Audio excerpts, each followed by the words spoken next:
The story of Little Red Riding Hood. Once upon a time, in a small village near a vast forest, there lived a sweet little girl. She was known as Little Red Riding Hood because she always wore a bright red cloak with a hood that her grandmother had made for her. One peaceful morning, Little Red Riding Hood's mother gave her a basket filled with delicious food and said softly, "Go to your grandmother's house in the forest and bring her this basket of goodies. She has been feeling unwell, and she will be so happy to see you." With a smile, Little Red Riding Hood took the basket and set off. The forest was calm and quiet. The trees whispered gently in the wind, and the path was peaceful and green.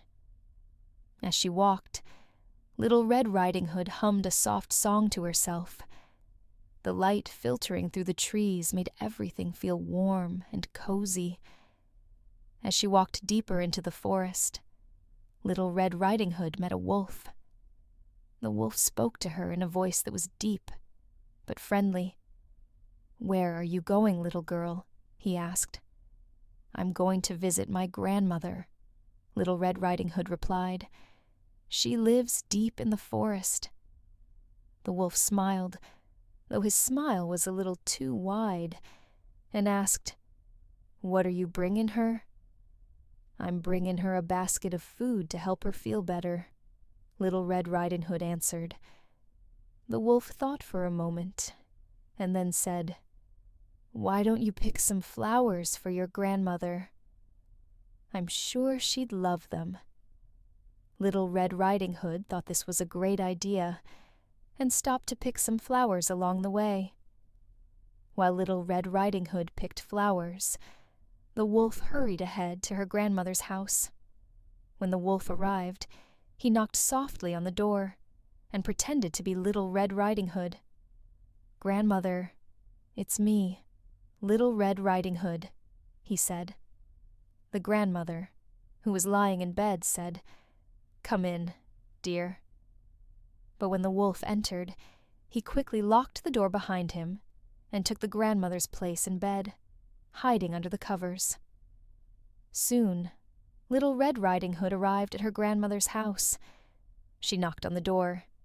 "Grandmother, it's me, Little Red Riding Hood," she called. "Come in, dear," came the soft reply. Little Red Riding Hood opened the door and stepped inside, and to her surprise, the house was very quiet.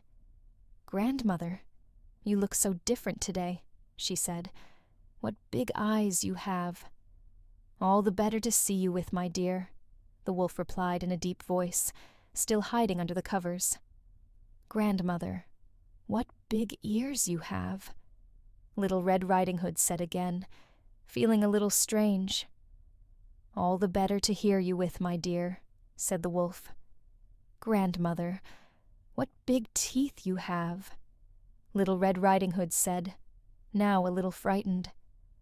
"All the better to eat you with," cried the wolf, jumping out of bed. Just then, a brave huntsman who was passing by heard the commotion and rushed into the cottage. He saw the wolf and quickly rescued Little Red Riding Hood and her grandmother. "Don't worry," said the huntsman. "Everything will be fine now." The huntsman chased the wolf away, and Little Red Riding Hood was very grateful. Her grandmother was safe, and the house felt peaceful again. Little Red Riding Hood learned an important lesson that day.